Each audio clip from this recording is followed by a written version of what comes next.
ఇంతకన్నా ఘోరంగా ప్రపంచంలో ఎవరికి పట్టాభిషేకం జరుగుతుంది. డాక్యుమెంట్ రాసినట్టు రాసి, ఇదిగో ఇది చరిత్రలో జరిగింది, పచ్చి నెత్తురు చేత పట్టాభిషేకం జరిగింది. నీళ్ళు లేని పట్టాభిషేకం, గౌరవం లేని పట్టాభిషేకం, అవమానాల మధ్య పట్టాభిషేకం. ఇది చేయడానికే వచ్చాడట. మత్తయి సువార్త 21వ అధ్యాయం మొదటి వచనాల నుండి. తరువాత యెరూషలేమునకు సమీపించి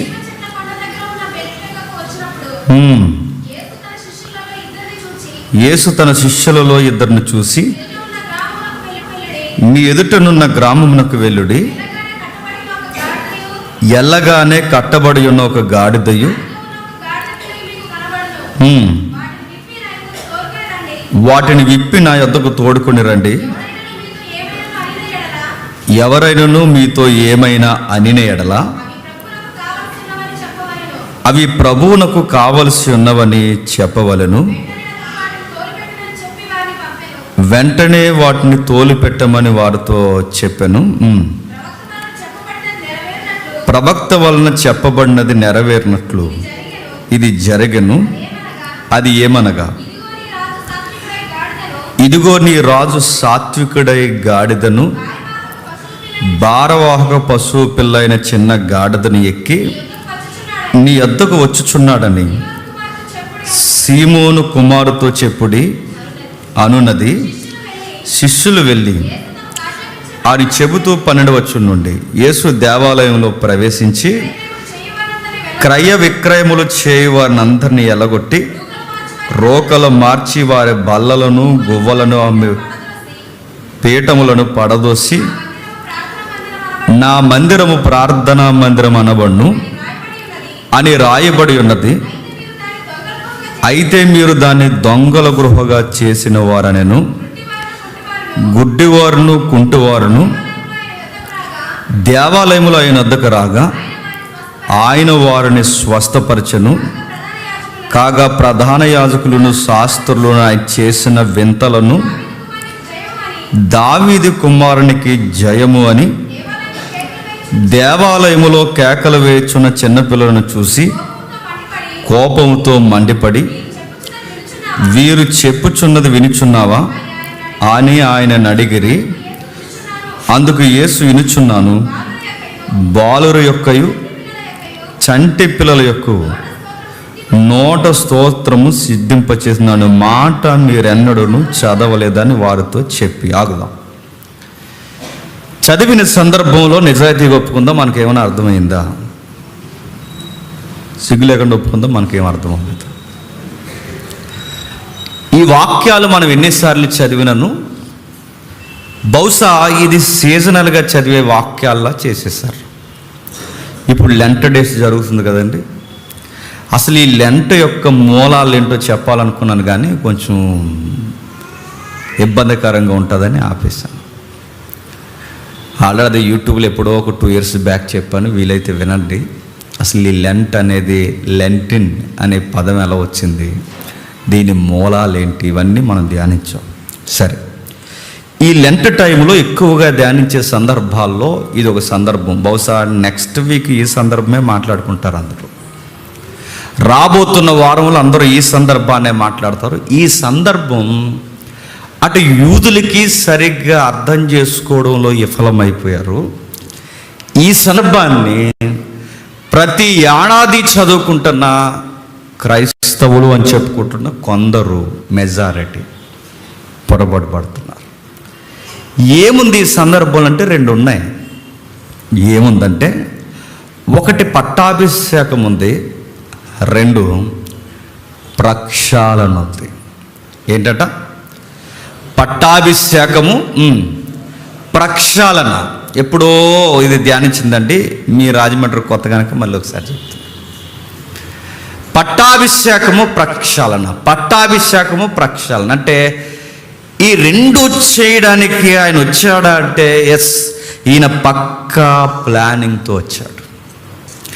ఈ సందర్భాన్ని, ఎగ్జాక్ట్ ఇదే సందర్భాన్ని యోహాను గారు కూడా కాస్తంత వెలువరించాడు. ఆ వెలువరిచ్చినప్పుడు ఆయన వాడిన పదాలు చూడండి ఏమని మాట్లాడుతున్నాడు. యోహాను సువార్త 12వ అధ్యాయం, మళ్ళీ వద్దాం ఇక్కడికి. యోహాను సువార్త 12వ అధ్యాయం మొదటి వచనం నుండి. కాబట్టి యేసు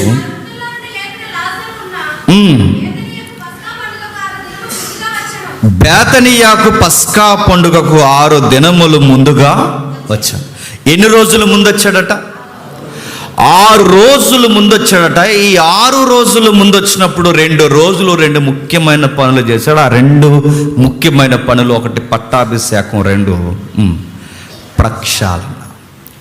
మొదటి రోజు జరిగింది పట్టాభిషేకం. నేను అడుగుతున్నాను, పట్టాభిషేకం అంటే ఏంటి?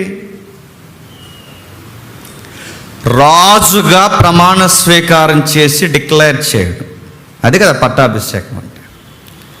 ఈయన పట్టాభిషేకం చేయించుకోవడానికి ఈయనకు ఒక సైన్ ఉందట లేఖనాల్లో, గుర్తు. ఆ గుర్తు ఏంటంటే, ఇదిగో మీ రాజు వస్తున్నప్పుడు ఎలా వస్తాడంటే గాడిద పిల్ల మీద వస్తాడు. ప్రశ్న అడుగుతున్నాను, చెప్పండి, రాజు గుర్రం మీద వస్తే బాగుంటుందా, గాడిద మీద వస్తే బాగుంటుంది? చెప్పండి. గుర్రం మీద రావాలని మనకు అర్థమైంది. మరి ఆయన గుర్రం మీద రాకుండా గాడిద మీద ఎందుకు వచ్చినట్టు?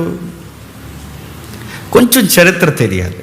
చరిత్ర ఏంటంటే, ఆ రోజుల్లో పరిపాలన జరుగుతున్న ఏ రాజ్యం మీదకైనా పొరుగువారు గుర్రాల మీద వస్తే దాన్ని దేనికి సంకేతమో తెలుసా? యుద్ధానికి సంకేతం. ముఖ పరిచయం లేని వారు గుర్రం వేసుకునే టౌన్లోకి వస్తే ఎవడో యుద్ధానికి సంకేతం పంపాడని అర్థం. అదే గాడిద మీద వస్తే శాంతి సమాధానంతో వస్తున్నాడని అర్థం. అందుకే ఆ వాహనాల్లో గుర్రాన్ని వాడకుండా గాడిదని ఎందుకు వాడంటే, చరిత్రలో మీరు బయట చరిత్రని మీరు చదవండి, గుర్రాలు సమాధానానికి వాడరు, యుద్ధానికి వాడతారు. గాడిద దేనికి వాడతారంటే టౌన్లోకి వస్తున్నప్పుడు సమాధానానికి వాడతారు. అందుకే ప్రభు ఎంపిక చేసుకున్న వాహనం ఏంటంటే గాడిద. ఈయన సమాధానంతో వస్తున్నప్పుడు అభిషేకం జరిగింది. నేను అడుగుతున్నాను, నిజంగా ఇక్కడ అభిషేకం జరిగింది? ఆయనకి ఏం జరగలేదు అక్కడ. ఆయనకి అభిషేకం జరగలేదు, కనీసం గౌరవం దక్కలేదు, ఆయనకి ఇవ్వాల్సిన కనీసపు మర్యాదలు ఆయనకి రాలేదు. పండితులు వ్యతిరేకించారు, పామరులను ప్రలోభానికి గురి చేశారు. ఈయన రాజు ఏంటి, ఈయనకి జేజేలు కొట్టడం ఏంటి, ఓసన్నా ఓసన్నా అనడం ఏంటి? ఓసన్నా ఓసన్నా అంటే ఓసన్న మినిస్ట్రీ అని కాదు. ఓసన్నా ఓసన్నా అంటే, ఓసన్నా అంటే ఇబ్రూ శబ్దానికి అర్థం ఏంటంటే, మాకు మళ్ళీ నువ్వు మోసే లాంటోడివి అని అర్థం. ఈజిప్ట్ యొక్క పరిపాలన నుంచి నాయకుడిగా మమ్మల్ని తీసుకొచ్చిన మోసే ఎలాంటోడో అలాంటి నాయకత్వాన్ని కలిగిన వాడు అని అర్థం ఇచ్చే జయమే ఓసన్నా అని, మోసే లాంటోడివి అని. ఇలా ప్రజలు, పిల్లలు ఇలాంటి పొగడ్తల మధ్య పిలుస్తుంటే వాళ్ళందరూ ఈ వింతలు చూసి ఏంటిది ఇదంతా ఇలా జరుగుతుంది అన్నారట. నేను అడుగుతున్నాను, ప్రపంచంలో ఈయనకంత దారుణంగా ఎవరికి పట్టాభిషేకం జరగదు. మీకు ఎగ్జాంపుల్ చెప్తాను. అది 1953 చెబుదామా? 1953 జూన్ 2వ తారీఖు. చదువుకుంటున్న వాళ్ళకి ఇది స్టాండర్డ్ జీకే. 1953 చూడండి, 1953 జూన్ 2వ తారీఖు ఎలిజబెత్ రాణి పట్టాభిషేకం. అది ఆ రోజు జరిగిన పట్టాభిషేకానికి ప్రపంచం ఒక్కసారి అవాక్కైపోయిన పట్టాభిషేకం. అది మర్చిపోకూడదని కొన్ని రాసుకుని వచ్చాను, మీరు అది చూస్తూ నేను చదువుతున్నది వినండి. ఎలా జరిగిందంటే, ఆ పట్టాభిషేకం జరిగే ఆ స్థలానికి ఆ ముందే బ్యాంకింగ్ హోమ్ అనే ప్యాలెస్ ఉంటుంది. అక్కడికి ఇక్కడికి సుమారు ఒక 10 కిలోమీటర్ల దూరం ఉంటుంది. ఆ పట్టాభిషేక స్థలానికి తన ప్యాలెస్కి 10 కిలోమీటర్ల దూరం. ఈ 10 కిలోమీటర్ల దూరంలో మీకు వెనకాల పబ్లిక్ కనబడుతున్నారు చూసారా, ఈ 10 కిలోమీటర్లు కూర్చోబెట్టారన్నమాట. ఈ కూర్చోబెట్టిన వాళ్ళు పబ్లిక్ అనగానే ఈరోజు రాణి గారికి పట్టాభిషేకం జరుగుతుంది, కక్క ముక్క డొక్క దొరుకుతుందని వచ్చిన వాళ్ళు కాదు వాళ్ళు. ఏదో సామాన్యులు భోజనాల కొరకు వచ్చిన వాళ్ళు కాదు. ఆ వచ్చిన వారు ఎవరంటే 129 దేశాల అధినేతలు వచ్చారు. నెక్స్ట్ 129 దేశాల అధినేతలు వచ్చారు. 2000 మంది పైబడి ప్రపంచ దేశాల్లో ఉన్న జర్నలిస్టులు వచ్చారు. మీరెవరు అమాయకులు భోజనాలకు వచ్చారు అనుకోకండి. వెనకాల 129 దేశాల అధినేతలు, 2000 పైచిలుక జర్నలిస్టులు, 500 మంది ఫోటోగ్రాఫర్స్. ఆ రోజుల్లోనే 500 మంది. చూసారు ఆ రోజు కెమెరాలు ఎలా ఉన్నాయి వెనకాల? ఆ రోజుల్లోనే 500 మంది. ఈరోజు ఈ ఫోటో షూటింగ్లు, వెడ్డింగ్ కార్డులు అంటున్నారండి. ఆ పదాలు మనకు అర్థం. ఏదో పెళ్ళికి ముందు ఏదో చేస్తున్నారు కదా, పెళ్ళికి ముందు ఈ ఫేస్బుక్లో పెట్టుకోండి. మొన్న అక్కడ న్యూస్ వచ్చింది, ఆ పెళ్ళికి ముందు వాడికి వెడ్డింగ్ షూట్ అంటది, ఆ తీస్తున్నప్పుడు డిఫరెంట్గా ఉండాలి, మన ఫోటో అదిరిపోవాలని. ఆ షూటింగ్ ఎక్కడ పెట్టారు చెప్పినా పెద్ద డ్రైనేజీలు పెట్టారండి. చూసారా మీరు పేపర్లో? డ్రైనేజీలో ఆవిడేదో ఇన్నర్ డ్రెస్ వేసుకుంది, ఆయన గారు ఏదో ఇన్నర్ డ్రెస్ వేసుకున్నారు, అటేపు ఒక కుళ్ళు బాడ రాసుకున్నాడు, ఇక్కడ బాడంతా రాసుకున్నారు, ఇలా పైన కారిపోతుంది, ఫోటోకి స్టిల్ ఇస్తున్నారు. వెడ్డింగ్ షూట్లు విచిత్రంగా ఉన్నాయి ఈరోజు. కానీ ఆ రోజు జరిగిన షూట్ ప్రపంచంలో ఇంకెప్పుడు జరగదు, అంత రంగరంగ వైభవంగా జరిగింది. రికార్డ్స్లో రాసేసారు, జీకే బిట్లో ఒక బిట్ అయిపోయింది. అది 500 మంది ఫోటోగ్రాఫర్స్ వచ్చారు. బీపీసీ లైవ్ ఇచ్చారు. ఆ రోజుల్లోనే లైవ్, ఈ రోజుల్లోనే లైవ్. ఇప్పుడు మనకు తెలంగాణ స్టక్ అయిపోతుంటుంది, వెళ్ళదు మనకి. ఆ రోజుల్లోనే లైవ్ ఇచ్చారు. ఈ రోజుకి ఇండియాలో కొన్ని ఏరియాల్లో లైవ్ ఇద్దామంటే మనకి నెట్ పనిచేయదు. నిన్న ఏజెన్సీ ప్రాంతానికి వెళ్ళినాం, అక్కడ సిగ్నల్సే లేదు. ఇక్కడే గట్టిగా దాటితే ఒక 70-80 కిలోమీటర్ల లోపలికి, లేదా ఒక 100 కిలోమీటర్లో, లేదా ఒక 200 కిలోమీటర్ల లోపలికి వెళితే డీపీ ఏజెన్సీకి వెళ్తే సిగ్నల్స్ లేవు మన ఇండియాలో. అంటే ఇంకా మనం ఎంత డెవలప్ అవ్వాలో మనకు అర్థం అవ్వాలి. అంటే ఎందుకు చెప్తున్నానంటే ఆ రోజు 1953లో బీపీసీ లైవ్ ఇచ్చిందంట. ఆమెను తీసుకుని రావడానికి అధినేతలు వచ్చారు, ఇంకా పాయింట్స్ ఉన్నాయి. సైంటిస్టులు వచ్చారు, నెక్స్ట్ సైనికులు వచ్చారు, నెక్స్ట్ అరబ్బులో బాగా మోతుబర్లు వచ్చారు. అరబ్ దేశాల్లో ఉంటారు కదా ఈ గౌన్లు వేసుకుని, వీళ్ళందరూ వచ్చారు. నెక్స్ట్ సోషల్ స్టేటస్ కలిగిన వ్యక్తులు వచ్చారు. సుమారు 8 గుర్రాలని ఇలా ఎదరపెట్టారు. అరేబియా గుర్రాలు తెలుసుగా, అరేబియా గుర్రం అంటే అది మనకన్నా ఇటు ఉంటుంది. అది అలాంటిది సుమారు 8 గుర్రాలను పెట్టారు. ఆ 8 గుర్రాలు వెనక రథం ఉంటుందిగా, మొత్తం రథాన్ని బంగారంతో చేశారు. ఆవిడ అభిషేకం మీకు అర్థమవుతుందో లేదు. సుమారు ఒక బంగారు రథం ముందు ఒక 8 గుర్రాలను పెట్టి, అరేబియా గుర్రం అంటేనే ఒక గుర్రం అంటే చాలా కాస్ట్ ఉంటుంది, అలాంటిది 8 గుర్రాలు ఆ రోజుల్లో పెట్టి బంగారు రథం మీద తీసుకొస్తున్నారు. ఆమె తల మీద 1332 డైమండ్స్ కలిగిన వజ్రాలు కిరీటాన్ని పెట్టారు తన తల మీద. 1332 డైమండ్స్. మీరు సరదాగా ఈ లలిత జ్యువెలరీకో సరదాగా ఎక్కడికి వెళ్ళి మీరు తల మీద వద్దుగానే ముక్కులో పెట్టుకునే డైమండ్ ముక్కు కూడా ఎంత అడగండి. బతుకుంటే వచ్చే సంవత్సరం కొనుక్కుంటాను, వచ్చేస్తామ్మా. ఇంత వజ్రం మనం కొనలేం, కానీ ఆవిడకి ఎన్ని వజ్రాలు పెట్టారు చూడండి, 1300 వజ్రాలు. నెక్స్ట్ ఎండి బంగారంతో చేయబడిన ఒక గౌన్ వేశారు ఆమెకి. ఆ గౌన్ చూసారా, పొడవుగా ఉంటుంది. ఆ గౌను అది ఎలా ఉందంటే ఎండి బంగారంతో అన్నట్టు, ఎండి బంగారంతో పెద్ద గౌన్ వేశారు. ఆమె పట్టాభిషేకానికి వాడిన నూనె, అంటే అభిషేకం చేస్తారుగా, ఆ నూనె 6 రకాల సుగంధ ద్రవ్యాలు వాడారు. చాలా కాస్ట్ సుగంధ ద్రవ్యాలు అన్నమాట. అభిషేకించే సమయంలో ఈ నూనె అభిషేకం జరుగుతుందిగా, ఈ అభిషేకించే సమయంలో ఈ 1300 వజ్రాల కిరీటాన్ని తీసి అభిషేకం టైంలో మరో కిరీటం పెడతారు. ఆ కిరీటం ఏం పెడతారంటే ఆమె రాణిగా ఆమె డిక్లేర్ చేయడానికి 516 క్యారెక్టర్లు కలిగిన ఆఫ్రికన్ డైమండ్ చేత చేయబడిన కిరీటం పెడతారు. ఆ డైమండ్కి ఉండే పేరు ఏంటంటే కింగ్ ఆఫ్ ఆఫ్రికా డైమండ్ అంటారంటే ఇంకా అది ప్రపంచంలో వాళ్ళ దగ్గర ఉంది, ఇంకెవరి దగ్గర ఉండదు అనమాట. అలాంటి డైమండ్తో ఆమె కిరీటం పెట్టి అభిషేకిస్తే ప్రపంచం షేక్ అయిపోయింది. ఇలాంటి పట్టాభిషేకం మళ్ళీ ఇంకెక్కడ జరగదు. నేను ఎందుకు చెప్తున్నానంటే, ఒక మనిషికే ఇంత బాగా పట్టాభిషేకం జరిగితే మనుషులను పుట్టించిన వాడు ఇలలోకి వస్తే ఆయనకి జరిగిన పట్టాభిషేకం ఏంటో తెలుసా? ముఖం మీద ఉమ్మేశారు.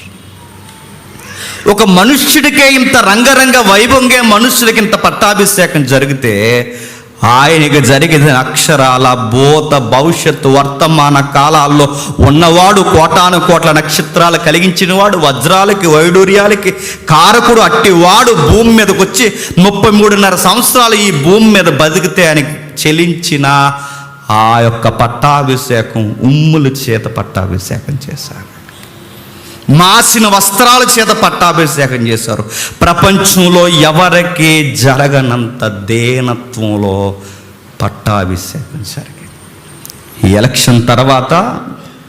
ఎలక్షన్ తర్వాత అధికారికంగా ఎన్ని అయితే ఈది నెంబర్కైనా గౌరవం ఉంటుందండి.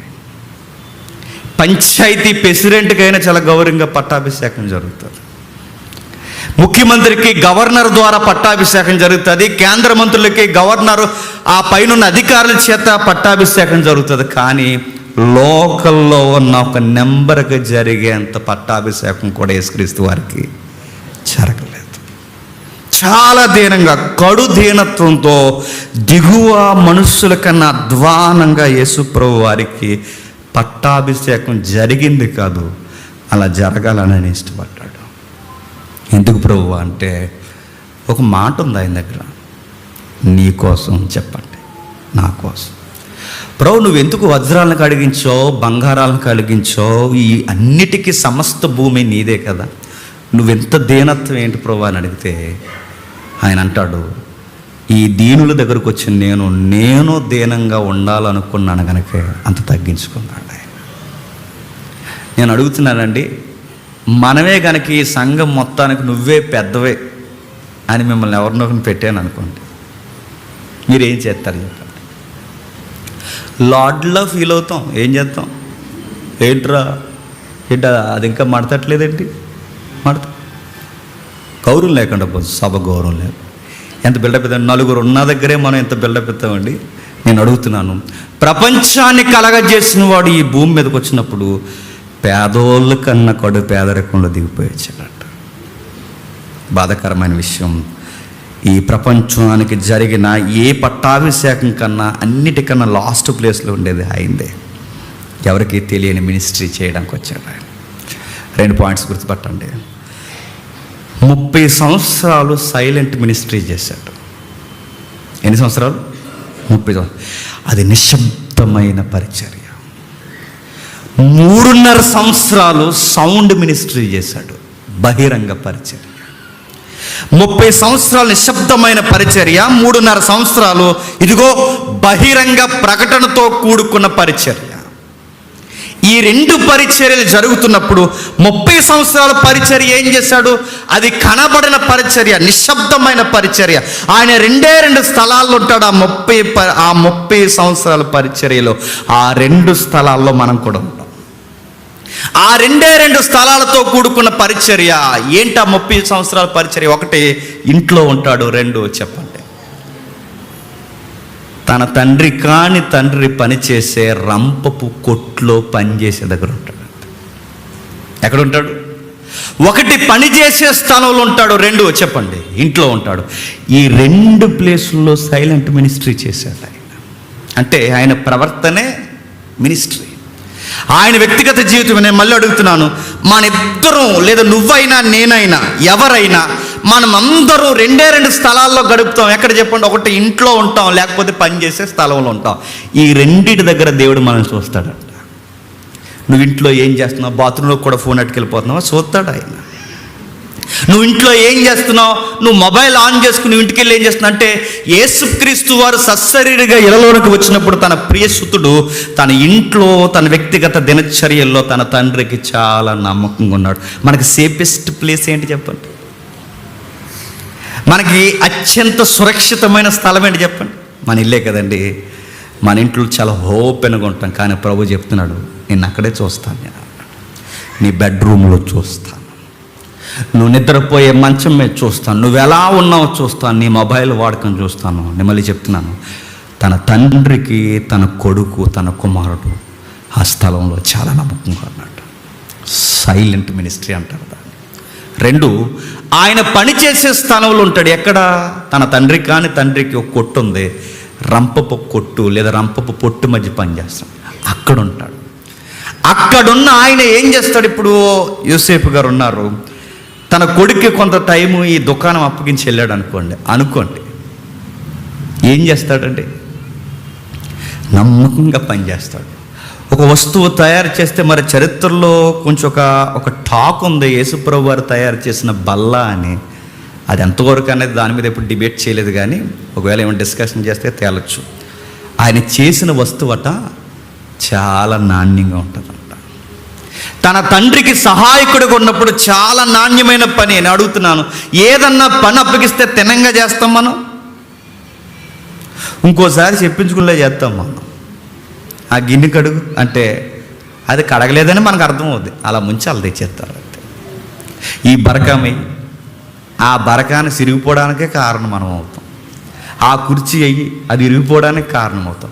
నేను అడుగుతున్నాను, యేసుక్రీస్తు వారు తన తండ్రి కాని తండ్రి దగ్గర పనిచేస్తే నమ్మకంగా పనిచేస్తాడట. నేను అడుగుతున్నానండి, ఎవరైనా ఒక వ్యాపారం నీకు అప్పగించి వెళ్ళిపోతే ఆ వ్యాపారంలో నువ్వు నమ్మకంగా ఉండగలవా?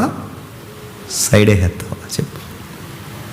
ఖచ్చితంగా అడుగుతున్నాను, ఎవరైనా నీ దగ్గర డబ్బులు ఒక వ్యాపారాన్ని దగ్గర పెడితే నువ్వు నమ్మకంగా ఉండగలవా? ప్రభు ఉన్నాడు. తండ్రి కాని తండ్రి తన వ్యాపారాన్ని అప్పగిస్తే నమ్మకంగా ఉన్నాడు. ఆయన ఒక వస్తువు అమ్మితే ఎలా అమ్ముతాడు? కష్టానికి ఎంతైతే హెచ్చించారో ఆ వెలకి అమ్ముతాడు తప్ప 10 రూపాయల వస్తువుని 110కి అమ్మడు. 10 అంటే 10. మనమైతే దారి సాధ్యులు, ఆ సాధ్యులు, ఈ సాధ్యులు, మన సాధ్యులు, అన్ని సాధ్యులు వేసేసి మొత్తం మీద నడుగుతున్నాయి. ఇలాంటి డబ్బు ఉంటుంది అనుకుంటున్నారా? చచ్చిపోయే ముందు ఎవరికి ఇచ్చి వెళ్ళిపోతాం, గుర్తుపెట్టుకోండి. అలాంటిది నిలబడదు. ప్రభు అయిన యేసుక్రీస్తు వారు ఒక వస్తువు అమ్మిన, ఒక వస్తువు తయారు చేసిన, లేదా తన తండ్రి కాని తండ్రి తన వ్యాపారం తన చేతుల్లో పెట్టిన ఆ నమ్మకాన్ని వమ్ము చేయడట. అంత నమ్మకంగా ఉన్నాడు. ఈ 30 సంవత్సరాలు సైలెంట్ మినిస్ట్రీ చేశాడు. 3.5 సంవత్సరాలు సౌండ్ మినిస్ట్రీకి బయటకు వచ్చాడు. ఇప్పుడు ఆ బేతనియాకి 6 రోజుల ముందు వచ్చాడు. మొదటి 2 రోజుల్లో ఏం జరగబోతుంది ఇప్పుడు మనం చూస్తున్నాం. చదువుదాం ఒకసారి. 21వ అధ్యాయం మత్తయి సువార్త, త్వరగా 21వ అధ్యాయం మత్తయి సువార్త మొదటి వచనం నుండి. తరువాత యెరూషలేమునకు సమీపించి ఒలీవ చెట్ల కొండ దగ్గరున్న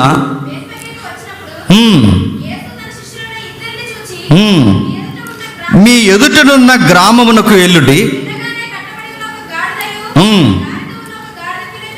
ఆ జరుగుతున్నప్పుడు ఆయన టౌన్లోకి వస్తున్నాడు. ఆ టౌన్లోకి వస్తున్నప్పుడు మీరు గమనించండి, జరుగుతున్నది రాస్తున్నాడు. ఏం జరుగుతుంది? 3 రకాల ప్రజలు ఆయన వెంబడిస్తున్నారు. ఎన్ని రకాలు? 3 రకాల ప్రజలు. ఆ 3 రకాల ప్రజల కోసం, ఒకటి, లాజర్ని బ్రతికించినప్పుడు జనాలు చాలామంది వచ్చారు. మీరు ఇంటికి వెళ్ళిన తర్వాత 12వ అధ్యాయం చదవండి, యోహాను సువార్త. లాజర్ని అంటే యేసుక్రీస్తు వారిని చూడడానికి రాలేదు, మరి ఎవరిని చూడడానికి వచ్చారు? లాజర్ని చూడడానికి కూడా వచ్చారు. నెక్స్ట్ అంటే ఒక కేటగిరీ, అంటే సుమారు 3 కేటగిరీలు ఉన్నాయి. అందులో మొదటి కేటగిరీ లేదా మొదటి భాగానికి సంబంధించిన మనుషులు లాజర్ని లేపినప్పుడు చాలామంది జనాలు యేసుప్రభు వారిని, లాజర్ని చూస్తున్నారు. అంతే కదండి. 3 రోజుల క్రితం చనిపోయినవాడు, 4 రోజుల క్రితం చనిపోయినవాడు లేచి రావడమే కాదు, ఇప్పుడు భోజనం బల్లో కూర్చున్నాడంటే ఆ రోజు ఆ టౌన్కి ఎలా ఉంటుందండి? ఇప్పుడు నిన్నో మన తాతయ్య గారు చచ్చిపోయి ఈరోజు చర్చకు వచ్చాడు అనుకోండి, ఎలా ఉంటుంది? మీకు ఎలా ఉంటుంది చెప్పండి? ఎవరు ఉండరు, ఈ చైర్లో మీరుండరు, ఈ చైర్లో మీరుండరు, ఎవరికాడే వెళ్ళిపోతారు. ఎందుకంటే చచ్చిపోయినాడు వచ్చాడు పెట్టి. ఆ రోజు కుళ్ళిపోయినవాడు, కొంపు కొట్టినవాడు బయటకు వచ్చి యేసుక్రీస్తు వారితో పాటు భోజనానికి కూర్చుంటే జనాలు చూడడానికి వచ్చారు. అంటే ఆ రోజు కదిలే వింత యేసుప్రభు వారి పక్కన కూర్చుంది లాజర్. ఆయన చూడడానికి వచ్చారు. ఇంకా ఎవరు వెంబడిస్తున్నారు ఆయన టౌన్లోకి వస్తాయంటే? యెరూషలేము ప్రజలు వెంబడిస్తున్నారు. ఇంకా ఎవరున్నారు ఆ టౌన్లో అంటే పస్కాకి ముందుగా వచ్చిన 20 లక్షల మంది ఉన్నారంట. అంత ఆ రోజుల్లో క్రీస్తు శకం లేదా మొదటి శతాబ్దం, ఇప్పటి నుంచి 2000 సంవత్సరాల క్రితం 20 లక్షల మంది అంటే చిన్న సంఖ్య అండి అది. 20 లక్షలు. ఈరోజే ఏదో పార్టీ సభ పెడితే మాకు 5 లక్షల మంది వచ్చారు, 15 లక్షల మంది వచ్చారని ఆ సభ అంత గట్టిగా చూపిస్తే యెరూషలేం టౌన్కి ఎంతమంది వచ్చారట? 20 లక్షల మంది వచ్చారు. 20 లక్షల మంది ఎందుకు వచ్చారంటే పస్కాను ఆచరించడానికి వచ్చారు. ఎందుకు వచ్చారు? పస్కాను ఆచరించడానికి వచ్చారు. ఈ పస్కా జరుగుతున్న టైంలో 3 రకాల ప్రజలు. ఒకటి, లాజర్ని యేసుక్రీస్తు వారిని చూడడానికి వచ్చిన ప్రజలు. 2, స్థానిక యెరూషలేం ప్రజలు. 3, పస్కాను ఆచరించడానికి వివిధ దేశాల నుంచి వచ్చిన ప్రజలు. ఈ 3 రకాల ప్రజలు అక్కడికి వచ్చారు. వచ్చినప్పుడు ప్రవక్తల ప్రవచనాలు జరగడం స్టార్ట్ అయింది. దానియేలు చెప్తాడుగా 9వ అధ్యాయంలో, దానియేలు చెప్తాడుగా 8వ అధ్యాయంలో, దానియేలు చెప్తాడుగా 7వ అధ్యాయంలో. ఆ అధ్యాయాల పరంపర జరగడం స్టార్ట్ అయింది. ఆ జరుగుతున్నప్పుడు ఇక్కడ జరుగుతున్న సందర్భాన్ని మత్తయి అంటున్నాడు 5వ వచనంలో, ఇదిగో ప్రవక్త చెప్పున్నట్టు జరుగుతుంది అన్నాడు. ప్రవక్త ఎక్కడ చెప్పాడు? జకరియలో చెప్పాడు. అంటే జకరియా ప్రవక్త తన గ్రంథంలో ఇలా జరుగుద్దని చెప్పాడు. చూద్దాం ఒకసారి. జకరియా గ్రంథం 9వ అధ్యాయం. జకరియా గ్రంథం 9వ అధ్యాయం. జకరియా గ్రంథం 9వ అధ్యాయం 9వ వచనం చూడండి. సియోను నివాసులారా బహుగా సంతోషించుడి, యెరూషలేము నివాసులారా ఉల్లాసముతో ఉండుడి. రక్షణ గలవాడును దీనుడనై గాడిదను గాడిద పిల్లను ఎక్కి నీ యొద్దకు వచ్చుచున్నాడు. నేను చేసేదను. ఏం జరుగుతుందని అక్కడ రాయబడుతున్న వచనాలు చూడండి. నీ యొద్దకి అభిషక్తుడు రాబోతున్నాడు. ఆ వస్తున్నప్పుడు గాడిద మీద వస్తాడు. ఆ వచ్చింది ఖచ్చితంగా మీరు గుర్తుపట్టండి. అంటే ఈయనే అభిషక్తుడు అనడానికి మీకు గుర్తు ఏంటంటే, మీ యెరూషలేముకి ఎవరెవరు వచ్చినా గుర్రాల మీద వస్తాడు, కానీ ఒక రోజు రాజు గాడిద మీద వస్తాడు. ఎప్పుడైతే ఆయన గాడిద మీద వస్తున్నాడో మీకు అదే గుర్తు. ఆ గుర్తు ఏంటో తెలుసా? చెప్పండి. ఈయనే మీరు ఎదురు చూసే మెస్సయ్యా అని గుర్తు. గాడిద మీద ఆయన రావడానికి కారణం, ఆ గాడిద మీద ఒక గుర్తును చూపిస్తున్నాడు. ఇదిగో జకరియలో చెప్పినది నెరవేరుస్తున్న రాజును నేనే అని. కానీ ఇది గుర్తుపట్టలేదట. మరి ఏం గుర్తుపట్టాడు? ఈ జకరియలో రాయబడినట్టుగా ఈయన వస్తుంటే ఇది గుర్తుపట్టలేదు, కానీ పై వచనాల్లో రాయబడుతున్నది గుర్తుపట్టారట. ఏం గుర్తుపట్టారు చూడండి. ఏం గుర్తుపట్టారంటే ఒకసారి 8వ వచనం చూడండి. పై వచనంలో, నేను కన్నులారా చూసి తిని ఇంకను సంచరింపకుండాను నా మందిరము మీదకి రాకుండా దానిని కాపాడుకొనుటకై నేను ఒక దండు వారిని ఏర్పరచుకుందును. ఒక మాట నేను చెబుతున్నాను చూడండి. 9వ అధ్యాయంలో ఉన్న యేసుక్రీస్తు వారు అర్థం అవ్వలేదు, కానీ 8వ వచనంలో చూచాయిగా మసకగా అర్థమైనట్టు అర్థం కానట్టు ఉన్న తిరుగులాడు ఒక సైన్యం ఉందంట. ఆ సైన్యం ఎవరా అని మాత్రం గుర్తట్టారట. క్వశ్చన్ అడుగుతున్నాను, చెప్పండి. Standard GK. ప్రపంచమంతా మెజారిటీ దేశాన్ని జయించిన వాడు అక్కడ ఉన్నాడండి 33.5 సంవత్సరాలకి. ఎవరు చెప్పండి? The great Alexander. ఎవరండి? The great Alexander. అలెగ్జాండర్ ఇదిగో మన ఇండియా నదుల వరకు వచ్చాడు, ప్రపంచాన్ని పరిపాలించాడు. ఇదిగో ఆయన 33.5 సంవత్సరాలకి వీరుడు సూర్యుడిగా తన దగ్గర ఉన్న ఒక్క కత్తెతో ఈటెతో ప్రపంచాన్ని అలా కంట్రోల్ చేసేసాడు. ఇన్ని దేశాలని జయించిన వాడు ఒక రోజు యెరూషలేం మీద కూడా వచ్చాడు. అన్ని దేశాలను జయించిన వాడు యెరూషలేం అంటే మన ఇండియా బోర్డర్ వరకు వచ్చినాడు. యెరూషలేం మీదకు కూడా వెళ్ళాడు. యెరూషలేం మీదకి వస్తున్నప్పుడు ఆ యెరూషలేములో ఉన్న పండితులందరూ అలెగ్జాండర్ ముందుకి జేజేలు కొడవచ్చు. రాజా రాజా రాజా నీకు స్వాగతము, ఇదిగో నీకు మేము బానిసలం అన్నారు. నీకు విషయం చెప్పాలి రాజా, నీకు మేము విరోధులము కాదు, నీకు మేము శత్రువులు కాదు, నీకు మేము లొంగన వారము కాదు. నీ గూర్చి ఒక ఉన్నతమైన మాట మా తోర అంటే మా యొక్క ధర్మశాస్త్రంలో, మా ప్రవక్తల గ్రంథాలలో నీ గూర్చి మా దేవుడు రాశాడు రాజా. నీ చదవండి యెరూషలేం చరిత్ర.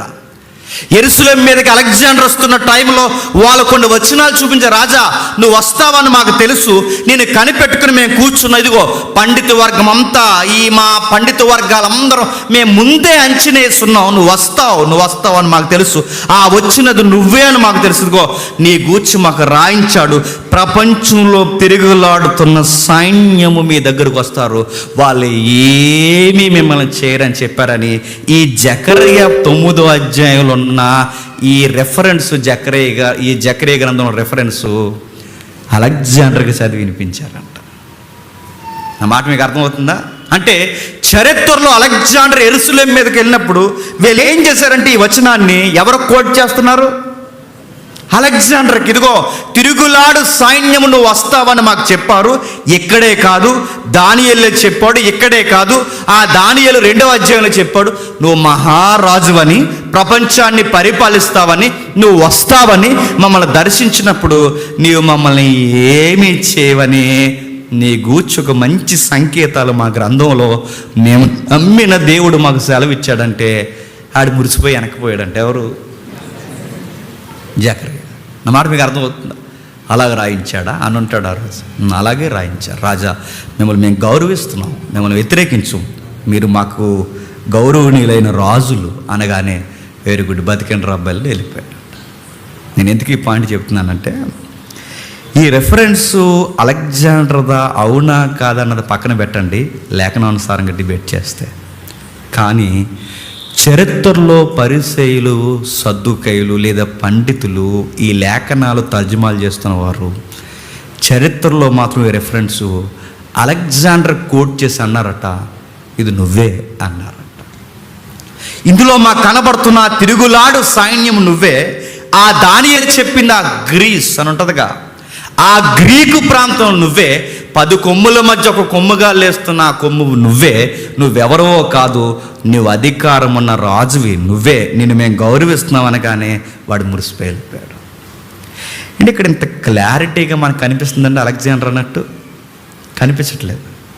కానీ వింత ఏంటో చెప్పనా, ఇంత క్లారిటీగా ఇక్కడ అలెగ్జాండర్ అని లేకపోయినా చూచాయిగా మసకగున్న ఈ వచనాల్లో ఇది అలెగ్జాండరే అని కోట్ చేసిన ఇంకిత జ్ఞానం ఉన్న వీళ్ళకి 9వ వచనం నుంచి అంత స్పష్టంగా ఉన్న ఎవరిని గుర్తించలేకపోయారట.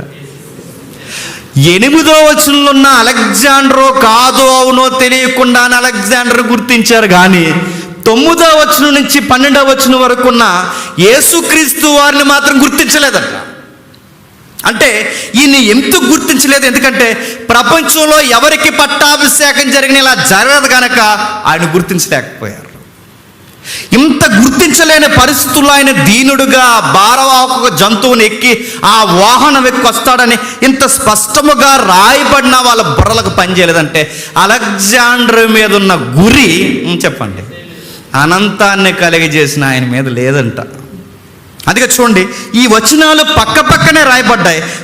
పక్కనే రాయబడిన వచనాల్లో పై వచనం అలెగ్జాండర్ కోట్ చేశారు, కానీ కింద వచనం ఇది యేసుక్రీస్తే అని కోట్ చేయలేకపోయారట. అందుకే మత్తయి కోట్ చేస్తూ అన్నాడు ఏమనంటే, ఆ కింది రాయబడిన వచనాల్లో ఉన్నది ఎవరో కాదు, ప్రభువు అయిన యేసుక్రీస్తు. మీరు ఇంటికి వెళ్ళిన తర్వాత ఇది ఎప్పుడన్నా కాంప్లికేట్ సబ్జెక్ట్ అండి. సరిగ్గా అభిషక్తుడు యెరూషలేములో ఈ బలి నైవేద్యాలు ఈ దానియేలు ప్రవచనాలు ఉంటాయి చూసారా, సరిగ్గా 483 ఆ 76 లెక్క ప్రకారం సరిగ్గా 483లో యేసుక్రీస్తు వారు యెరూషలేములోకి వచ్చారు. సరిగ్గా ఈవెంట్ అదే టైంలో జరుగుతుంది. అంటే ఈ ఈవెంట్ ప్రవచనానుసారంగా ఎంత స్పష్టంగా ఉన్నా అన్నీ అర్థమయ్యాయి, కానీ వీళ్ళకి ఏం అర్థం అవ్వలేదండి, క్రీస్తు అర్థం అవ్వలేదు. నేను అడుగుతున్నాను, ఆ రోజే కాదు ఈ రెఫరెన్స్ ఈ రోజు కూడా అర్థం అవ్వలేదు. అర్థమైందా? వచ్చే ఆదివారం దేని మీద ఉంటాయో ప్రసంగాలంటే గాడిద మీద వచ్చినో ఆయన కోసం ఉండో, గాడిద కోసం ఉంటాయి. నేను ఎవరినో తెలుసా? చెప్పు. గాడిద మీద పోలిక ప్రసంగాలు. అలా తప్పని కాదు, తగ్గించుకోవడం మంచిదే. కానీ అసలైన విషయాన్ని గాలికి వదిలేస్తున్నారు. గాడిద మీద ప్రసంగాలు అక్కడ మళ్ళీ ఉన్నాయిగా, అవేంటి తీసుకొస్తారు నెక్స్ట్ వీక్? మట్టల మీద ప్రసంగాలు, మళ్ళీ దాని మీద కౌంటర్లు. అది ఏ మట్ట, ఈ మట్ట అనుకుంటున్నావా? ఆ మట్ట వేరు అన్నారంట. మళ్ళీ ఆ మట్ట వేరు, ఈ మట్ట వేరు. మట్టల మీద ప్రసంగాలు, గాడిదల మీద ప్రసంగాలు, బట్టల మీద ప్రసంగాలు, బట్టల పరిసిన వాళ్ళ మీద ప్రసంగాలు, ఈ చుట్టూ ఉన్న వాతావరణం మీద ప్రసంగాలు చేస్తారు. కానీ అసలు గాలికి వదిలేస్తారా? ఆయనే అభిషక్తుడు, ఆయన్ని గాలికి వదిలేస్తారు. ఆయన వచ్చాడు, ఆయన పట్టాభిషేకం జరిగింది. ఎక్కడ జరిగింది? యెరూషలేము వీధుల్లో పట్టాభిషేకం జరగలేదు. నడి వీధుల్లో ఆయనకి పట్టాభిషేకం జరగలేదు. ఆయన ఆహ్వానించారు. అంటే పట్టాభిషేకానికి తెలుసో తెలియకో ఆ వస్త్రాల మీద ఆహ్వానించారు, కానీ అక్కడ పట్టాభిషేకం జరగలేదు. ఆయన పట్టాభిషేకం ఎక్కడ జరగాలో ఆయనకి స్పష్టంగా తెలుసు. ఆయన పట్టాభిషేకానికి ఇదిగో ఆ బ్యాంకింగ్ హోమ్ ప్యాలెస్ నుంచి ఈ పట్టాభిషేకానికి జరిగే ప్యాలెస్కి రోడ్డు 10 కిలోమీటర్లు అయితే, యెరూషలేము నుంచి ఈయనకి పట్టాభిషేకం జరిగే ఆయన పట్టాభిషేక స్థలానికి 5 కిలోమీటర్లు. ఆ స్థలం పేరు గోల్గొతా. గుర్తుపెట్టుకో. ఆయనకి కిరీటం పెట్టరు, ఆయనకి వజ్రాల కిరీటాన్ని ధరించారు. ఆయనకి పెట్టిన కిరీటం ముండ్ల కిరీటం పెట్టారు. ఆయనకి ఏ వజ్రాల కిరీటం, ఆయనకి ఆఫ్రికన్ డైమండ్ తీసుకురాలేదు. బలమైన ముళ్ళు ఆయన మెదడులోకి దిగిపోయేలా కూర్చేశారు. అధినేతలు రాలేదు, సైంటిస్టులు రాలేదు, శాస్త్రులు రాలేదు, సామాన్య ప్రజలు కూడా ఆయన ముఖం మీద ఉమ్మేసేశారు. ఆయన పట్టాభిషేకం యెరూషలేము వీధుల్లో ఘనంగా జరగలేదు. ఆయన పట్టాభిషేకం అదిగో ఆ భూమికి ఆకాశానికి మధ్య దీనుడుగా పట్టాభిషేకం జరిగింది. గోనె వస్త్రాలు కప్పేశారు. గోనె వస్త్రాలు అంటే మేక వెంట్రుకలతో తయారు చేస్తారంట. మేక వెంట్రుక తెలుసుగా. గోనె వస్త్రం అనగానే మనం వాడుకునే గోన్లు కదా, మేక వెంట్రుకలు. పౌలు గారు ఊరు ఉంటుంది, అది ఊరది. పౌలు గారు ఊరు తార్స్ నట్టుకుని ఇంకో ఊరు ఉంటుంది. ఆ ఊరు ఈ మేక వెంట్రుకలతో తయారు చేసే ఈ యొక్క గోనె బట్టలకు ఫేమస్. కిలికియా, ఆ సౌండే దాంతో అర్థం ఉంటుంది అన్నమాట. అంటే ఈ గోనె వస్త్రాలు, అంటే ఈ టెంట్లు వేయడానికి గోనె వస్త్రాలు దేంతో తయారు చేస్తారంటే మేక వెంట్రుకలు. ఇప్పుడు అడుగుతున్నాను, దెబ్బ తగిలిన దాని మీద ఎంట్రుకలు అలా అంటుకుని ఒకేసారి అలా పైకి లెగిస్తే ఎలా ఉంటుందండి? ఆయనకి ఏ వస్త్రం కప్పారు తెలుసా? గోనె వస్త్రం. అంటే మేక ఎంట్రుకలు, అంటే ఎంట్రుకలు ఆ దెబ్బల మీద అలా ఇలా రాస్తున్నప్పుడు సుమారు 150 కేజీలు 100 కేజీల పచ్చిమరాను ఆ ఎంట్రుకలు అనే వస్త్రం మీద పడి రుద్దేస్తున్నప్పుడు పట్టాభిషేకానికి కదిలి, అంటే ఆయన కప్పినది ఆ మేడం కప్పుకుందిగా బ్రిటిష్ రాణి, ఆ వజ్రాలు బంగారం ఎండుతో చేసిన గోనె కప్పలేదు ఆయనకి, మేక వెంట్రుకలతో చేసిన గోనె కప్పారు. ఎంటుకలు రుద్దేసే ఆయన గాయాలని, ఎంటుకల్ని బాధపడేలా చేసే. అడుగుతున్నాను, ఒక గాయం ఎక్కడో తగిలితే ఈ కాళ్ళ యొక్క నరాల మీద కానీ ఎముకల మీద జరిగినప్పుడు దానికి పదే మనకి ఫ్యాంట్ వేసుకున్నప్పుడు ఆ ఫ్యాంట్ పదే దానికి తాకిన, షర్ట్ వేసుకున్నప్పుడు పదే ఇక్కడ మనకి గాయం తగిలినప్పుడు ఆ షర్ట్ పదే దానికి తగిలిన సాయంత్రానికి చలి జ్వరం వచ్చేస్తుంది. మనకి ఆ దెబ్బ ఎక్కువైపోయి జ్వరం వస్తుంది. ఒక గాయానికే చలి జ్వరం వస్తే ఒళ్ళంతా ఆయన్ని చెప్పండి నాగలతో దున్నేశారంట. ఆ యెషయా ప్రవచనం ఉంటుంది. యెషయాలో చెప్పాడు, ఆయనకు స్వరూపమైనను సొగసైన, అంటే అలా చూస్తే ఎలా కనబడతాడంట, అంత ఆకర్షణీయంగా లేడంట. రక్తపు ముద్ద నిలబడితే ఎలా ఉంటాడో అంత చూడలేనంతగా అయిపోయాడంట. ఆయనకి జరిగిన పట్టాభిషేకం అది. ఆయనకి తైలాభిషేకం వేయలేదు, ఆయనకి 6 రకాల నూనెతో ఆయనకి పట్టాభిషేకం జరగలేదు. ముఖం మీద ఉమ్మెలతో పట్టాభిషేకం జరిగింది. చేదు ద్రాక్ష రసాన్ని విసిరేశారు, కొరడాలతో కొట్టేశారు, బయటికి విసిరేశారు. అక్కడే గవిని వెలుపల పట్టాభిషేకం జరిగింది. ఓసన్నా అంటే మోసే లాంటి వాడు నీవన్నారు సరే, కానీ మోసే కూడా చేయలేనిది చేశాడు, ప్రజల కొరకు చనిపోయాడు. ఈయన సోషల్ ప్రాబ్లమ్స్ సెట్ చేయడానికి రాలేదు. పాపాలు తీయడానికి వచ్చాడు. ఈయన వచ్చినది ఇదిగో లేములు ఉన్న వారికి ఇల్లు లేని వారికి ఇల్లు ఇవ్వడానికి, వాహనాలు లేని వారికి వాహనాలు ఇవ్వడానికి కాదు, అది సెకండరీ. ఆయన వచ్చినది ఇంత లేమికి కారణం పాపం. ఆ పాపాన్ని తీయాలని వచ్చాడు. పాపాన్ని తీయడానికి ప్రపంచంలో ఎవ్వరికీ జరగనంత ధైర్యంగా ఆయనకి పట్టాభిషేకం జరిగింది. రోగులను, బాధపడుతున్న వారిని, ఒంటరి వారిని ఆదరించడానికి, పాపిని విడిపించడానికి తనను తాను చాలా తగ్గించుకుని వచ్చాడు. ఆ రోజట ఇలా నిలబెట్టి, ఈ ప్యాలెస్ దగ్గర జడ్జిమెంట్లు జరుగుతున్నాయి కదండి, పిలాతు ప్యాలెస్ దగ్గర, గవర్నర్ బంగ్లా దగ్గర ఈ జడ్జిమెంట్లు జరుగుతున్నప్పుడు మాట్లాడుతూ ఉండగా ఎవడో వెనకాల నుండి వచ్చి ఒక ముసుకేలాగేసేసి నలుగురు ఒకేసారి ఆయన గుద్దేసి ఆ ముఖం మీద ఒకేసారి అరిచేత్తు కొట్టేసి ముసుగు తీసి, నువ్వు దేవుని కుమారుడు అయితే చూడకుండా చెప్పి ఎవరు కొట్టారో అని అడిగారంట. ఆ రోజు ఆయనకి జరిగిన పట్టాభిషేకం. 500 కెమెరాలు లేవు ఆయనకి, ముఖం మీద ఉమ్ములు ఉన్నాయి ఆయనకి. విలేకరులు లేరు అక్కడ ఏం జరిగిందో రాయడానికి. సువార్తికులు ఉన్నారు, మత్తయి ఉన్నాడు, అదిగో ఆ తర్వాత వచ్చిన యోహాను ఉన్నాడు.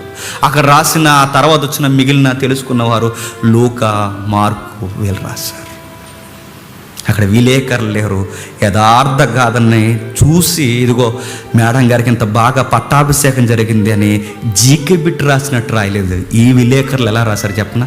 రాయడమే కాదు, రాసేసి జీవితాన్ని ఆయనకే ఇచ్చేశారు. ఇంతకన్నా ఘోరంగా ప్రపంచంలో ఎవరికి పట్టాభిషేకం జరుగుతుంది. డాక్యుమెంట్ రాసినట్టు రాసి ఇదిగో ఇది చరిత్రలో జరిగింది, పచ్చి నెత్తురు చేత పట్టాభిషేకం జరిగింది. నీళ్ళు లేని పట్టాభిషేకం, గౌరవం లేని పట్టాభిషేకం, అవమానాల మధ్య పట్టాభిషేకం. ఇది చేయడానికే వచ్చాడట. 2వ రోజు ఏం జరుగుతుంది? 12వ వచనం చూడండి. 2వ రోజు 12వ వచనం, యేసుక్రీస్తు వారు దేవాలయంలో ప్రవేశించి క్రయ విక్రయములు చేయువారందరినీ వెళ్ళగొట్టి రోకలు మార్చు వారి బల్లలను నా మందిరము ప్రార్థనా మందిరం అనబడును అని రాయబడింది. మొదట ఎందుకు వచ్చాడండి? ప్రక్షాళనకు వచ్చాడు. రెండవది క్షమించండి, మొదట పట్టాభిషేకం వచ్చాడు, రెండవది ప్రక్షాళన. ఏం ప్రక్షాళన చేయడానికి?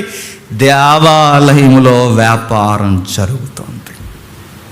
ఆయన 2 ఈవెంట్ల మీద ప్రధానంగా యెరూషలేముకి వచ్చాడు. ఒకటి పట్టాభిషేకానికి ఆహ్వానం అందుకోవడానికి, ఓసన్నా ఓసన్నా చంటి పిల్లల నోట స్తోత్రగానములు అందుకోవడానికి, మాసిన వస్త్రాల మీద నడవడానికి, ప్రజలకు ఇదిగో ఆ జకరియా రాసిన గుర్తుని నేనే అని చెప్పడానికి, తనను తాను పూర్తిగా ఇష్టానుసారంగా అప్పగించుకోవడానికి ఆ మొదటి రోజు ఈ పట్టాభిషేకం స్వీకరించాడు. 2వ రోజు మందిరంలోకి వెళ్ళాడు. మందిరంలోకి వెళితే ఏం జరుగుతుంది? ఒక పెద్ద వ్యాపారం జరుగుతుంది మందిరంలో.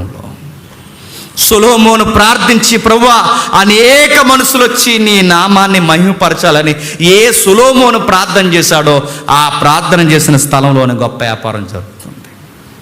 ఏ మందిరం కొరకైతే 46 ఎకరాలు దావీదు ప్రార్థించుకున్నాడో ఆ 46 ఎకరాల్లోనే వ్యాపారం జరుగుతుంది. ఏ అబ్రహాముకైతే దేవుడు కనబడి నీ కొడుకుని ఇక్కడే బలిమ్మని ఏ స్థలం దగ్గర అడిగాడో అదే స్థలములో వ్యాపారం జరుగుతుంది. రెండవది ప్రక్షాళన చేయడానికి వచ్చాడు. జేజేలు కొట్టించుకున్న తర్వాత రోజు జరిగినదే అదే ప్రజలను మరలా ప్రక్షాళన చేయడానికి వచ్చాడు. అదే ప్రజల మధ్యకి వెళ్ళాడు. ఒకే ఒక్క మాట అన్నాడు, నా తండ్రి ఇంటిని వ్యాపారపు ఇల్లుగా మార్చేశారు. ఈరోజు అడుగుతున్నానండి, నెక్స్ట్ వీకు ఈస్టర్ సండే అని చెప్పి దేవాలయాల్లో జరిగేది ఏంటి చెప్పండి. ఎవ్వరు ఏమనుకున్నా ఈ మాట్లాడినందుకు నన్ను చాలా ట్రోల్ చేస్తున్నారు. ఇది వాస్తవం. Next week majority main line చర్చిల్లో నెక్స్ట్ వీక్ జరిగేది ఏంటి చెప్పండి? వ్యాపారమే జరుగుద్ది. ఇదిగో ఇది ఇంత, ఇది ఇంత, ఇది ఇంత, ఎదురున్న వాళ్ళకి ఇంత, ఇక్కడికి ఇంత, ఇదో వ్యాపారం చేస్తారు ఆ రోజు. అందరూ కాదులండి, కొందరు. బాధాకరమైన విషయం చెప్పిన, ఆ రోజు మందిరాన్ని వ్యాపారం ఎలా చేశారో ఈరోజు స్పెషల్ సండే, మట్టల ఆదివారం అని అదని ఇదని వ్యాపారాలకు పడగెత్తిన వాళ్ళు లేరు చెప్పండి. ఎంతమంది లేరండి? బాధాకరమైన విషయం చెప్పిన, ఆ మందిరంలోకి పోయినప్పుడు, మందిరం బయటకు వచ్చినప్పుడు ఆయన ఎవరిని చూశాడు చెప్పిన? లోపల ఉన్న పండితులను చూడలేదు, లోపల ఉన్న వ్యాపారవేత్తలను చూడలేదు, ఆ మెట్ల మీద కూర్చున్న పేదోళ్ళని చూశాడు. చేయబట్టుకున్నాడు. పేతురు, యాకోబు, యోహాన్లు, పేతురు, యోహాన్లు ఆ మందిరానికి పోయినప్పుడల్లా ఆ లోపల గడుస్తున్న భక్తిపరులైన వారిని చూడలేదు, ఆ బయట ఉన్న ఆ పేదోళ్ళని చూసి, ఇదిగో ఎండి బంగారం కన్నా గొప్ప నామం మా దగ్గర ఉంది, ప్రభు అయిన యేసుక్రీస్తు నామని వారి వైపు చూశారు. నేను అడుగుతున్నాను, మట్టల ఆదివారం నాడు, ఈస్టర్ సండే నాడు మనం ఎవరిని పట్టించుకోమని చెప్పనా? చెప్పండి. ఆ మెట్ల దగ్గర ఉన్న వాళ్ళని పట్టించుకోమా. నీ బట్టలు బాగున్నాయా, నా బట్టలు బాగున్నాయా, నీ మట్ట బాగుందా, నా మట్ట బాగుందా, నీ స్టైల్ బాగుందా, నా స్టైల్ బాగుందా, కక్క ముక్క గట్టిగా వేస్తారా, ఏం తిందాం, 40 రోజులు ఉపవాసాలు ఉన్నాం, ఈరోజు మొత్తం న్యాయం చేద్దామని ఇదే అడవుడు తప్ప పేదోళ్ళని చూసేవాళ్ళు ఎక్కడున్నారు చెప్పండి?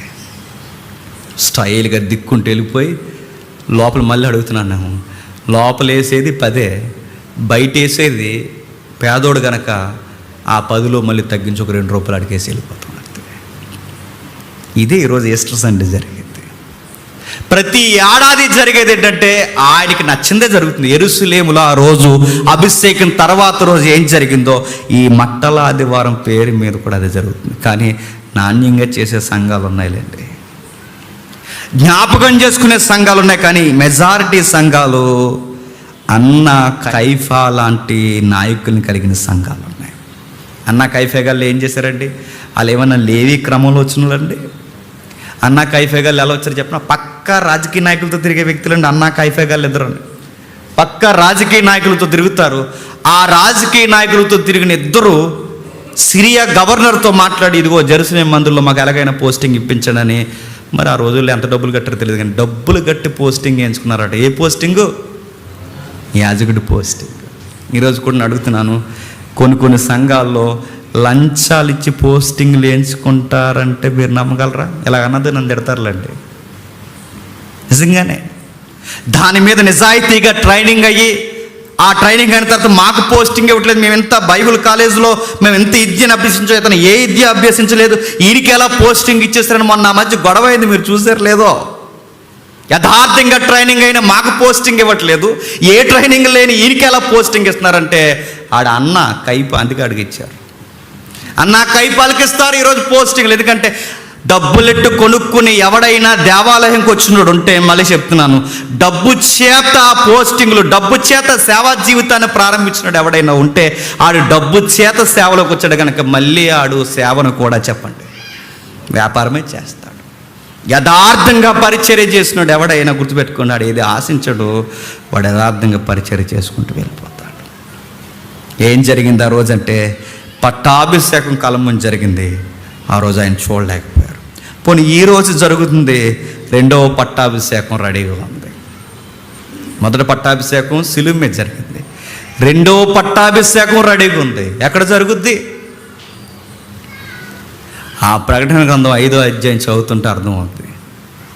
ఆ సింహాసనాల మీద కూర్చోడానికి పెద్దలను, సింహాసనం మీద కూర్చోడానికి వధింపబడిన గొర్రెపిల్ల రంగరంగ వైభవంతో తన పెండ్లు కుమార్తెను సిద్ధపరచుకుని తనతో పాటు పట్టాభిషేకానికి వధువు సంఘాన్ని సిద్ధపరచడానికి 2వ పట్టాభిషేకం ఎదురు చూస్తుందంట. అయితే ఆ పట్టాభిషేకం ఎందుకు ఆలస్యం అవుతుందంటే పిల్ల ఇంకా రెడీ అవ్వలేదు. ఎవరు పిల్ల? ఎవరు చెప్పండి? మసి రాసుకుని, సీమిడి గారుచుకుని, ముక్కులు ఏలెట్టుకుని, ఇలా తిప్పుకొని అలా తిరుగుతుంది. ఎవరు చెప్పండి? ఎవరు? సంఘమే. సంఘం రెడీ అవ్వలేదు. ఎలా తిరుగుతుందో గాలి తిరుగులు తిరుగుతుంది. వరుడు కోసం ఆసక్తి లేదు, వరుడి మీద భయం లేదు, ఎప్పుడు వస్తాడన్న జాగ్రత్త లేదు. అరే నేను నా పెళ్ళికి నేను రెడీ అవ్వాలి, నేను ఏమేమి ధరించుకోవాలో ఆ నీతి క్రియలు, ఆ వజ్రాల వైడూర్యాలు లాంటి ఆ కార్యాలు నేను ధరించుకుని ఆయన కొరకు నేను రెడీ అవ్వాలన్న సిద్ధపాటు ఈరోజు వధువు సంఘానికి లేదు. మట్టెట్టి తిరుగుదామా, బట్టలేసి తిరుగుదామా, ఏమిటికు తిరుగుదాం, అడావుడిగా తిరుగుదామా, క్రిస్మస్ ఎప్పుడు వస్తుంది, ఈస్టర్ ఎప్పుడు వస్తుంది, ఈ డేస్ ఎప్పుడు వస్తాయి, వీటి కొరకు వధువు సంఘం తిరుగుతుందే తప్ప నా వరుడు ఎప్పుడు వస్తాడని ఎదురు చూసేవాళ్ళు ఉన్నారు. చెప్పండి. వధువు సంఘం నేర్చుకోవాల్సింది చెప్పనా? ఇప్పుడు 2వ పట్టాభిషేకంలో పక్కన కూర్చోవలసింది ఎవరు చెప్పనా? మనం కూర్చోవాలి. మనం ఉంటాం. బ్రిటిష్ రాణి గారికి పట్టాభిషేకం జరుగుతుంటే పక్కన ఎవరున్నారో తెలుసా? వాళ్ళ ఆయన ఉంటాడు చూడండి. ఆ పక్కనే తన యజమాని ఉంటాడు. కానీ రివర్స్ ఇక్కడ మన యజమానికి పట్టాభిషేకం జరిగితే పక్కన ఎవరు ఉండాలి చెప్పిన? బ్రిటిష్ రాణి ఉండదు. ఎవరు ఉండాలి చెప్ప? మనం ఉండాలి. మనం ఉండాలంటే మనకి ఎంత సిద్ధపాటు ఉండాలంటే ఉందా మనకు సిద్ధపాటు? ఒక గంటకు చెప్తే సిద్ధపడిపోతాం. ఎక్కడికి వెళ్ళిపోవడానికి సిద్ధపడిపోతాం. కొంచెం సూటుగా ప్రతిసారి ముఖం మీద ఏలిటి చెప్పామో సిద్ధపడిపోతాం. ఎక్కడికి చెప్పండి? మళ్ళీ చర్చకి రాకూడదు. ఆత్మాల ఏలి నా ఏపుకి ఎడుతున్నాడు. నీ డబ్బులు ఎవరికి కావాలి, ముందు నీ బతుకు కావాలి, మారు మనసు పొందవే అని అడిగితే ఇప్పుడు ఏం మాట్లాడతారండి అని మానేస్తారు. నేను అడుగుతున్నాను, సంగమా సిద్ధపడదాం. మరలా ఆయన వచ్చేది ఈ గాడిద పిల్లను ఎక్కి రాడాయన మేఘాల మీద తెల్లటి గుర్రం మీద ఎక్కి రాబోతున్నాడు. ఆ రోజు గాడిద మీద వచ్చినప్పుడు సమాధానంగా వచ్చాడు. ఈసారి తెల్లని గుర్రం మీద వస్తున్నాడు. గుర్రం మీద వస్తే దేనికి సంకేతం చెప్పండి? సమాధాన సంకేతం కాదు అది, చెప్పండి. ప్రతి ఒక్కడికి లెక్కలు తీసి డొక్కలు ఎండగొట్టు తోలు తీయడానికి రాబోతున్నాడు. అక్కడ బైబిల్ ఒక స్టేట్మెంట్ ఇచ్చింది, సిలువ వేయబడిన క్రీస్తే రేపు తీర్పు తీర్చబోతున్నాడు. ఇప్పుడు గాడిద మీద రాడు, ఆయన తెల్లటి గుర్రం మీద రాబోతున్నాడు, మేఘాల మీద రాబోతున్నాడు. ఆ వచ్చిన వాడు తన వధువు సిద్ధపడితే తీసుకెళ్తాడు. సిద్ధపడని ప్రతి సంఘాన్ని చెప్పండి. నేను అనుకుంటాను సరిగ్గా మాట్లాడవారినాడు చెల్లండి, మాట్లాడుకుని ఇలా చూస్తాం. సరిగ్గా ఆయన ఇలాగ ఆకాశం మేఘం ఉండే మధ్యాకాశం మీద వచ్చేస్తే వ్యాపారంతో నిండిపోయిన సంఘాలు, మట్లట్టుకు నిండిపోయిన సంఘాలు, ఈ సంఘాలన్నీ చూస్తుంటే సరిగ్గా అదే రోజు వచ్చేయాలి. ఎన్ని సంఘాలు వెళతాయో లేదా అదే మట్టలు తీసుకుని ఒక్కొక్కరికి ఈపి విమానం మొత్తం ఎక్కిస్తాడు. ఆ రోజు మనం చూడాలంటే చేయడం తప్పని నేను అనట్లేదు, కానీ మూలం మర్చిపోయి అసలైన గాలి కుదిలేసి ఆచారాలకి, ఉద్దేశాన్ని గాలి కుదిలి ఆచారాలకి, మన సాంప్రదాయాలకి, మన జాయ్ఫుల్ ఫెస్టివల్ ఈవెంట్కి మనం ప్రధాన పీటలు వేస్తే ప్రభు వచ్చినప్పుడు ఖచ్చితంగా చెప్పండి, యెరూషలేములో ప్రక్షాళన చేసిన వాడు వ్యాపారంతో నిండిపోయిన ప్రతి దేవాలయాన్ని చెప్పండి ప్రక్షాళన చేయడానికి రాబోతున్నాడు. ఆ రోజు దేనంగా ఆయన పట్టాభిషేకం జరిగింది. ఒకరోజు కోటాను కోట్ల దేవదూతలు, కోటాను కోట్ల మనుషులందరూ చూస్తుండగా ఘనమైన పట్టాభిషేకం జరగబోతుంది. ఆ రోజు చాలా భయంకరమైన దినం. ఆ రోజుల్లో ఆయన పక్కన మనం ఉండాలి తప్ప ఆయన ఎదురుగా మనం ఉండి ముమ్ము వేయించుకోవడానికి సిద్ధపడే మనుషుల జాబితాలో ఉంటే ఇన్ని ఈస్టర్ సండేలు చేసిన మనం అందరం ఆ రోజు సిగ్గుపడిపోతాం. ఆ రోజు సిగ్గుపడే జాబితాలు ఉండకూడదు, మనం కూడా ఘనపరిచే జాబితాలు ఉండాలని మనస్ఫూర్తిగా కోరుకుంటూ దేవుని మిమ్మల్ని దీవించునుగాక.